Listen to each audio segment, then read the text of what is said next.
El 22 de noviembre de 1963 fue una fecha clave en la historia reciente de los Estados Unidos.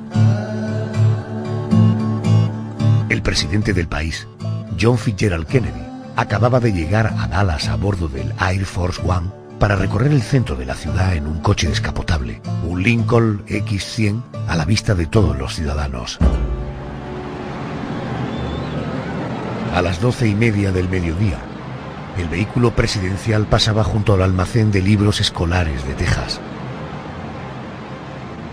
En pocos segundos, 3 balas salieron del cañón de un fusil con mira telescópica empuñado por Lee Harvey Oswald. Una bala dio en un árbol. Otra atravesó la espalda de Kennedy y salió por su garganta. La tercera impactó en la cabeza del presidente y le produjo la muerte poco tiempo después.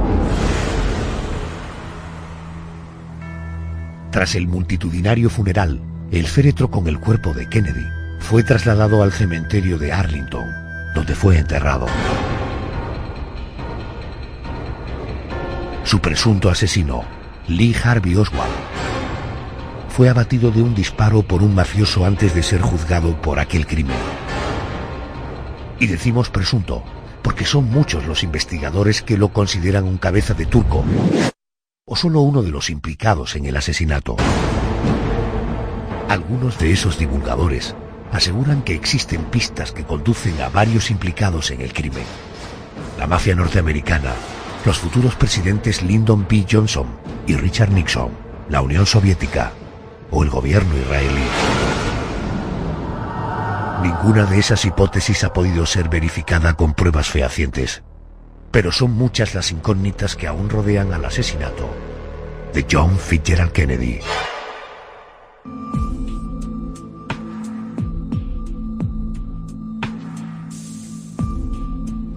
José Manuel Frías, buenas noches y bienvenido. Buenas noches, Adolfo. Bueno, ha pasado casi medio siglo desde el asesinato del presidente de los Estados Unidos, John Fitzgerald Kennedy, y todavía hay muchas dudas sobre qué pasó aquel día. Se habla de la existencia de un francotirador que nunca fue detenido, o de la vinculación de la Unión Soviética y de los servicios secretos norteamericanos. En todo caso, algunos creen que el asesino oficial, Lee Harvey Oswald, fue algo así como un cabeza de turco. Por ello, hoy vamos a adentrarnos no solamente en el momento del crimen, sino en los entresijos de la vida del propio Oswald.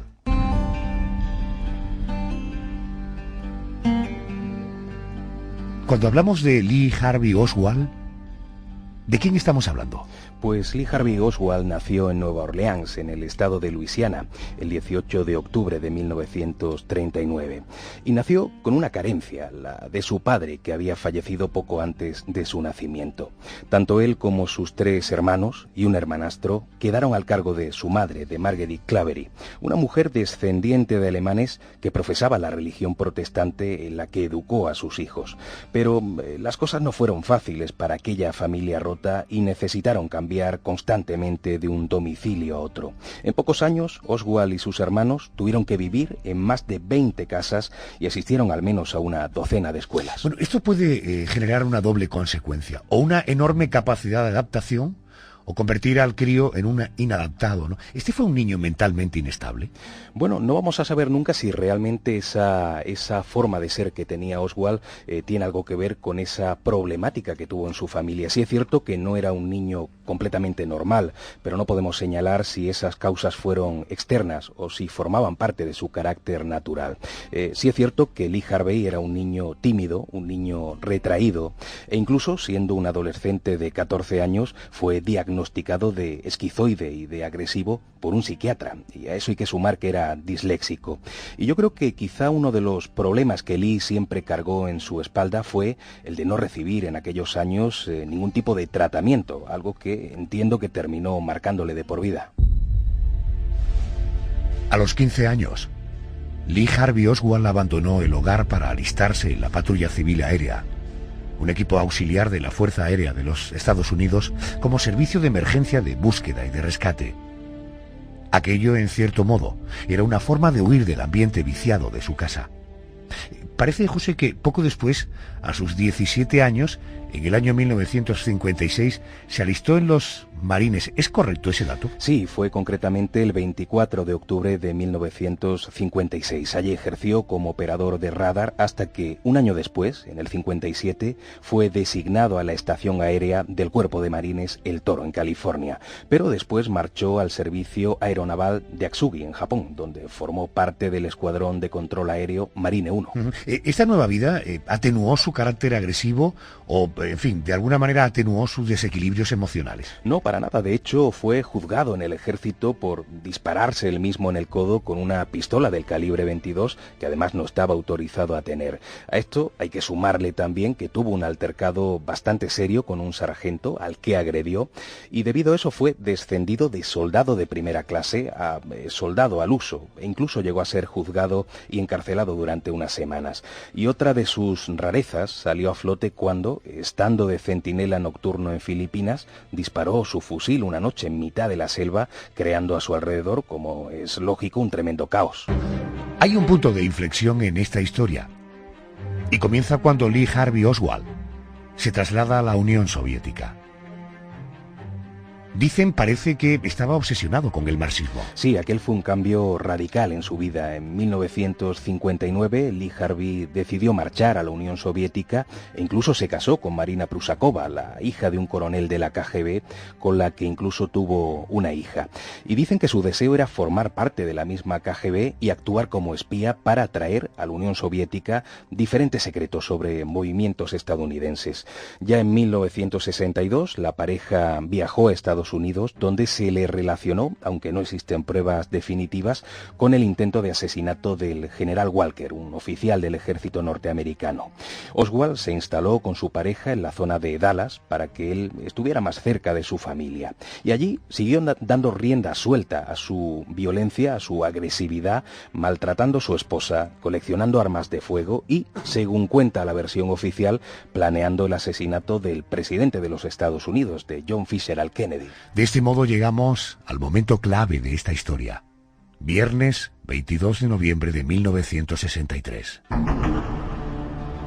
Aquel fatídico día, el presidente de los Estados Unidos, John Fitzgerald Kennedy, era asesinado en Dallas, en el estado de Texas, y moría por los disparos de un francotirador. José Manuel, ¿cómo transcurrió aquel día para el presidente Kennedy? Lo primero que hizo Kennedy aquella mañana fue dar un discurso, su último discurso, por cierto. Después de eso, a las 11:40, subió a bordo del Air Force One, que como sabemos es el avión privado de los presidentes estadounidenses, con dirección a Dallas.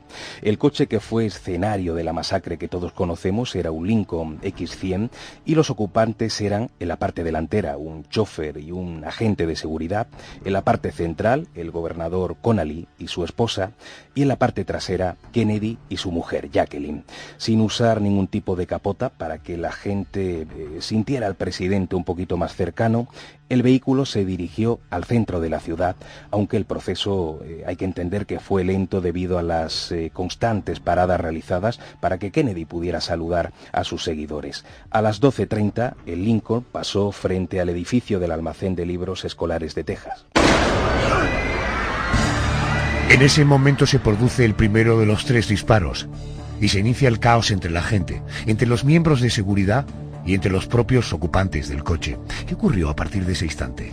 Hombre, si nos ceñimos exclusivamente a la versión oficial, fue el propio Lee Harvey Oswald el autor de los 3 disparos. El primero saldría desviado por culpa de un árbol, impactando en la acera y provocando una herida leve en uno de los testigos. Al instante se produjo un nuevo disparo. Este sí da de lleno a Kennedy. De hecho, le entra por la espalda y le sale por la garganta. En el vídeo se puede ver cómo el presidente se sujeta el cuello, totalmente desconcertado, mientras su esposa y el gobernador Connally comienzan a darse cuenta de que algo imprevisto está ocurriendo. Y después llegaría el último disparo, el disparo mortal que impacta contra la cabeza de John Kennedy, haciendo estallar parte del cráneo. No podemos olvidar esa impresionante imagen de Jacqueline intentando salir del coche en marcha por la parte posterior y siendo sujetada por un agente de seguridad. Según las investigaciones de la Comisión Warren, Lee Harvey y Oswald usó un fusil con mira telescópica. El primero en acercarse al lugar, al presidente, fue David Power, uno de los asesores políticos. Aparcamos y corrí hacia el coche del presidente. Tenía los ojos abiertos. Abrí la puerta y dije, «Oh, Dios mío, señor presidente». Casi esperaba que me dijera, «Estoy bien», porque nunca se quejaba. Un fragmento de bala le había salido por la frente. Hay que recordar que esas imágenes de vídeo absolutamente escalofriantes existen gracias a la presencia en la escena del crimen de un ciudadano llamado Abraham Zapruder. Filmó el momento de los disparos, un material que fue muy útil para la investigación policial. José Manuel, aparte de Kennedy, ¿hubo heridos? ¿Hubo más víctimas? Bueno, hubo un par de heridos. Uno de ellos era un espectador que, como antes hemos comentado, recibió el rebote de una bala en la cara, pero no fue nada grave. El otro fue el mismo gobernador Connally. Al ir delante de Kennedy resultó gravemente herido, en teoría, por la segunda bala. Y claro, aquí entra la curiosa teoría de la bala mágica. Según la comisión Warren, esa bala atravesó el cuello del presidente, después impactó en la muñeca de Connally y terminó en el muslo del propio gobernador. Pero claro, muchos investigadores defendieron en su momento, y algunos siguen defendiendo, que era una trayectoria extraña para una sola bala, por lo que comenzaron a surgir las hipótesis no oficiales de que hubo un segundo francotirador. Pero oficialmente esa idea fue descartada. Desde Dallas, Texas, nos llega una última hora al parecer oficial. El presidente Kennedy ha muerto a la 1 de la tarde, hora estándar del centro, las 2 de la tarde según la hora estándar de la costa este, luego hace 38 minutos. Hemos oído cómo daban la noticia en la tele. John Kennedy fue declarado muerto a la 1 de la tarde, media hora después de los disparos en las instalaciones del Parkland Hospital. Los médicos no pudieron hacer absolutamente nada por salvar su vida. A continuación, ¿cómo fue el entierro? ¿Cómo se despidieron los norteamericanos de su presidente? Pues más o menos media hora después de ser declarado muerto, el fallecimiento del presidente fue anunciado de manera pública. Su cuerpo fue expuesto durante 24 horas en la sala este de la Casa Blanca y después lo trasladaron al Capitolio. A ese sepelio, por cierto, acudieron cientos de miles de ciudadanos. Y finalmente el féretro de Kennedy fue trasladado en un coche de caballos al cementerio de Arlington, donde fue enterrado. José Manuel, ¿en qué momento detienen al protagonista del expediente de esta noche de Lee Harvey Oswald? Fue un policía de Dallas, Marion Baker, quien creyó que los disparos procedían del almacén de libros escolares de Texas. Al subir las escaleras vio cómo Oswald intentaba esconderse en una de las habitaciones, pero curiosamente al ir a detenerlo apareció el encargado de personal del almacén que le dijo, que le confirmó a la gente que Lee Harvey Oswald trabajaba allí. Entonces lo dejó marchar, pero muy poquito después, en base a las evidencias, fue capturado. Y de nuevo, según la versión oficial, las huellas de Oswald aparecían impresas en un fusil con mira telescópica oculto en una de las salas del almacén. En todo caso, nuestro protagonista siempre se declaró inocente y aseguró ser un chivo expiatorio. Creo que tenemos a nuestro hombre. A ver si podemos conseguir unas imágenes de él. Por favor, ¿quiere hacer una declaración? Quiero un abogado, pero la policía no me lo permite. No me dejan tener un representante. No sé de qué va todo esto. ¿Mató usted al presidente Kennedy? No, señor, yo no le maté. Todos me hacen la misma pregunta. ¿Disparó usted contra el presidente? Yo trabajo en ese edificio. ¿Estaba usted dentro del edificio en el momento de los disparos? Naturalmente, yo trabajo en ese edificio, sí, señor. ¿Disparó usted contra el presidente? No, me están deteniendo solo por el hecho de haber residido en la Unión Soviética. No soy más que un cabeza de turco. Usted ha sido acusado. Desde aquí atrás no se le oye. ¿Qué hacía usted en Rusia? ¿Cómo se hizo daño en el ojo, Oswald?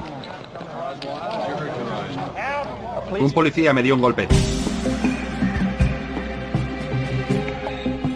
Lee Harvey Oswald no llegó a ser juzgado por su crimen.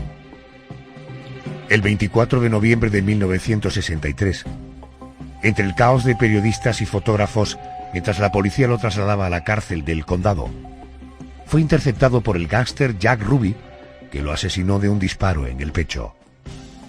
Aquello sirvió para alimentar aún más la teoría de la conspiración. ¿A qué conclusión llegó la investigación oficial, teniendo en cuenta que el principal sospechoso estaba muerto. Como antes adelantaba, la Comisión Warren estableció que, basándose en las pruebas a su alcance, solo se realizaron 3 disparos, y todos desde el almacén de libros, y todos ellos por un arma empuñada por Lee Harvey Oswald. En un informe publicado en septiembre de 1964, se indicó que no había ningún tipo de evidencia de que existiera una conspiración, ya fuera externa o interna a los Estados Unidos. En definitiva, la comisión declaró que Oswald actuó solo y por decisión propia. Vamos ahora, si te parece, a entrar de lleno en esas conspiraciones que tantas páginas de libro han llenado. Podríamos comenzar por esa hipótesis que nos habla de un segundo francotirador. Pues el primer punto importante fueron las heridas del gobernador Connally. Todo parecía indicar que o existieron más disparos o una de las balas hizo movimientos rarísimos, cambiando su curso de manera insólita. En segundo lugar, fueron varios los testigos que escucharon o que percibieron que las balas llegaron desde diferentes direcciones. Siguiendo en esta línea, el almacén de libros quedaba detrás del coche y, como se puede ver en la filmación, la cabeza del presidente estalla hacia atrás, algo bastante raro si la bala penetra por la parte trasera. En cierto momento, Edward Epstein, periodista. En cierto momento, la Comisión Warren decidió efectuar una reconstrucción de cómo Oswald pudo haber disparado 3 veces en el muy breve periodo de menos de 6 segundos. Así que ubicaron un rifle donde se suponía que había estado el rifle y pusieron a circular un coche a la misma velocidad y con los mismos agentes del servicio secreto. Y cuando acabaron de tomar las imágenes, se dieron cuenta de que el follaje de los árboles impedía durante unos segundos que desde la ventana Oswald tuviera la oportunidad de disparar las balas. Dentro de las posibles conspiraciones se ha mencionado en muchas ocasiones a la propia mafia norteamericana, ¿no? Sí, es una propuesta interesante porque antes de que John Kennedy fuera presidente, Edgar Hoover, el director del FBI, apenas prestaba atención a las andanzas de la mafia y eran pocas las detenciones que se realizaban. De hecho, algunos investigadores aseguraban que el propio Hoover estaba comprado por los narcotraficantes. En cambio, cuando Kennedy es nombrado presidente, comienza una persecución intensa contra los mafiosos, siendo además capturados algunos pesos pesados en los entornos de Chicago, de Nueva Orleans. Además, Robert Kennedy, el hermano del presidente, en su labor de fiscal, era completamente implacable con estas organizaciones criminales. Por ello, no es muy descabellado pensar en un atentado de la mafia contra el presidente de los Estados Unidos. Otras conspiraciones señalaron directamente como instigadores a personajes como el presidente Lyndon B. Johnson, pues el presidente en aquel entonces implicado en investigaciones criminales, entre ellas por blanqueo de dinero y por soborno. Llegar a la presidencia le sirvió para que esas investigaciones quedaran en nada. El otro personaje era Richard Nixon, futuro presidente y candidato por aquella época. Hay que recordar que Nixon perdió las elecciones contra Kennedy. Por cierto, José Manuel, ¿qué hay de cierto en esa famosa teoría de la conspiración israelí? Esta tesis parte de la base de que Kennedy estaba presionando al gobierno israelí para frenar su programa nuclear secreto e incluso que el presidente de los Estados Unidos tenía cierta afinidad con los árabes. Por eso, esta teoría señalaría también a los israelíes como posibles implicados en el asesinato.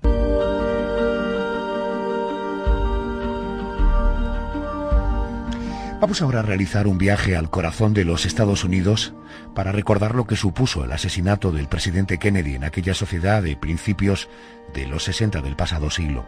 Para ello recurrimos a nuestro corresponsal, el corresponsal de COPE en Washington, Juan Fierro. Buenas noches y bienvenido. ¿Qué tal? Buenas noches. Oye, Juan, tiempo después, no sé si cuando estamos próximos a una fecha, a una efeméride, ¿se sigue hablando de teorías de la conspiración? ¿Se sigue hablando de conspiraciones en el asesinato de Kennedy? Sí, desde luego que sí. Claro que se sigue hablando de conspiraciones. Cada cierto tiempo, además, aquí en los Estados Unidos aparece un nuevo libro, una nueva teoría sobre una posible conspiración en la muerte de Kennedy. Kennedy fue el presidente más joven de los Estados Unidos, el primer presidente católico, quizás el presidente con más glamour que nunca haya tenido los Estados Unidos. Y desde luego la manera en la que murió. Todavía hoy nos preguntamos quién mató a Kennedy. Pues como te digo, cada par de años aparece un nuevo libro, una nueva teoría sobre quién puede estar detrás del asesinato del presidente que ocupó la Casa Blanca entre 1961 y 1963. ¿Cómo se podría definir quién era, como político y como persona, John Fitzgerald Kennedy? Bueno, como te decía, Kennedy fue el presidente más joven de los Estados Unidos, el primer presidente católico, el presidente de Bahía de Cochinos, de la crisis de los misiles, de la Guerra Fría, de esa frase tan famosa del yo también soy berlinés, de la carrera espacial, de los derechos civiles de los negros, de la nueva frontera. Estamos en los años 60, del Peace Corps, todo ello, como te decía, en tan solo 3 años en la Casa Blanca, entre 1961 y 1963. En lo político, como se ve, fue un político de largo recorrido, aunque las opiniones sobre si fue un buen o un mal presidente están muy divididas aquí en los Estados Unidos. Su dibujo como persona pues está muy marcada, sinceramente, por su esposa, por Jacqueline Kennedy, sus constantes infidelidades, ahí aparece el nombre de Marilyn Monroe, su mal estado de salud, también su familia.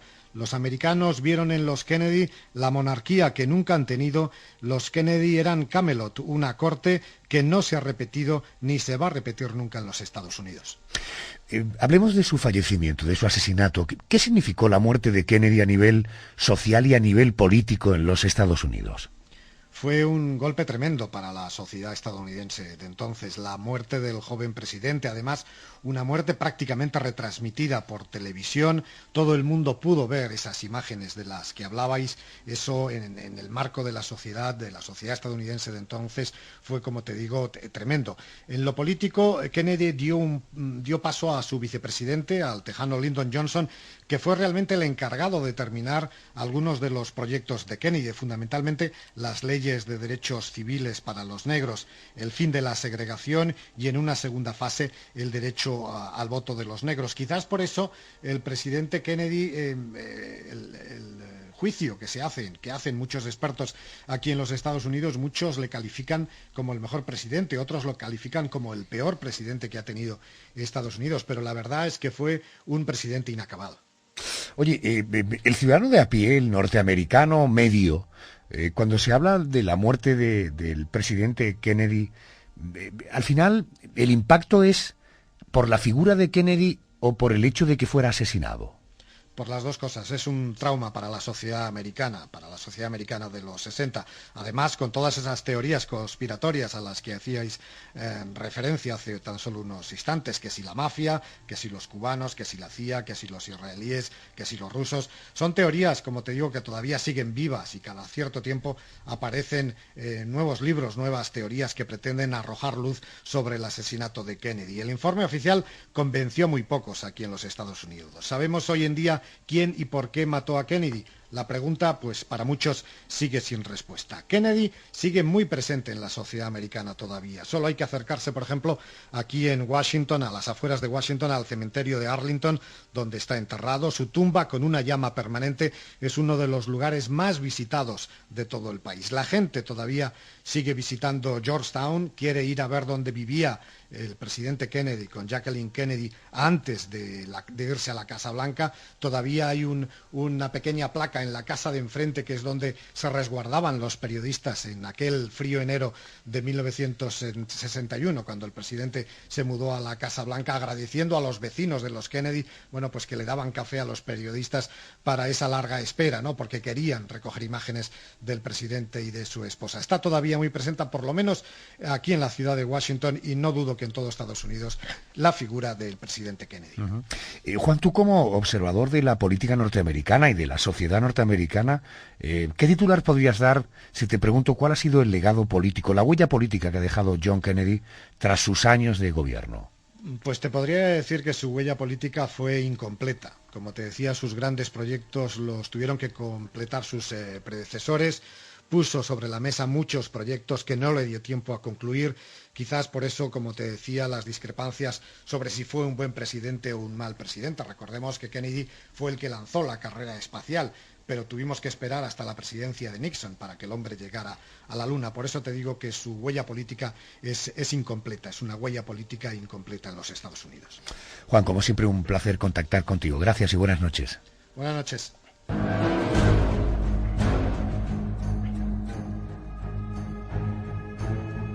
Está claro que el asesinato de John Kennedy fue un acontecimiento que marcó la historia reciente. y como tal ha servido de inspiración al mundo del cine y de la literatura. José Manuel, vamos a hacer un repaso. Por ejemplo, ¿cuáles serían las películas más destacadas sobre el caso Kennedy? Bueno, por encima de todas, por supuesto, resalta la cinta de Oliver Stone titulada JFK. En ella, el director pretendió ofrecer su visión personal sobre la muerte del presidente de los Estados Unidos. Esta película vio la luz en el año 1991 y cuenta en el reparto con Kevin Costner o con Tommy Lee Jones. JFK fue bastante polémica por su mensaje y cuando se mostró en cines, algunos periódicos publicaron artículos en los que criticaban a Stone por tomarse ciertas libertades históricas. Aún así, fue nominada a 8 Oscar, entre ellos a la mejor película, y ganó 2, al mejor montaje y a la mejor fotografía. Curioso, ¿no? Al mejor montaje, ¿verdad? Pues sí, y otra apuesta curiosa que llegó un año después, en 1992, fue Ruby, la conspiración de Dallas, una película centrada en la figura del asesino de Lee Harvey Oswald, el mafioso Jack Ruby. Aunque en la vida real este hombre aseguró que actuó solo, hay quien sospecha que fue el brazo ejecutor de la mafia y así se plantea en esta cinta dirigida por John Mackenzie y protagonizada por Danny Aiello y Sherilyn Fenn. Antes mencionabas la hipótesis de que Lee Harvey Oswald no fue el único implicado en el asesinato. Sobre este aspecto también se han hecho películas, ¿verdad? Sí, hay algunas propuestas en ese sentido. Por ejemplo, en 1973 y 1974 salieron a la luz, respectivamente, Acción Ejecutiva y Muertes de Invierno. Las dos cintas proponen una versión diferente a la oficial en la que aparecen otros cómplices junto a Oswald. Y luego existe la visión de un verdadero asesino que en el lecho de muerte confesaría su crimen algún tiempo después. De ese tipo de películas hay dos muy interesantes: Flashpoint de 1984 y Entrevista con el asesino del año 2002. Bueno, vamos con los libros. ¿Qué libros recomendarías en torno al asesinato de Kennedy? Uno de los más completos es JFK, Caso Abierto, escrito por Philip Chenon, un periodista de investigación de The New York Times, que realizó multitud de entrevistas a testigos y a miembros de la Comisión Warren. También es destacable la obra Matar a Kennedy de Bill O'Reilly y Martin Duggar, centrada en las consecuencias de la muerte del presidente de los Estados Unidos. Otro libro interesante es La muerte de un presidente, del historiador William Manchester, que en su trabajo analiza el asesinato a través de todos los acontecimientos que ocurrieron en días anteriores. Y por último destacaría Caso Cerrado de Gerald Posner. Y esta obra es curiosa porque, posicionándose en contra de los conspiranoicos, el autor pretende dejar claro que Lee Harvey Oswald actuó solo en todo momento.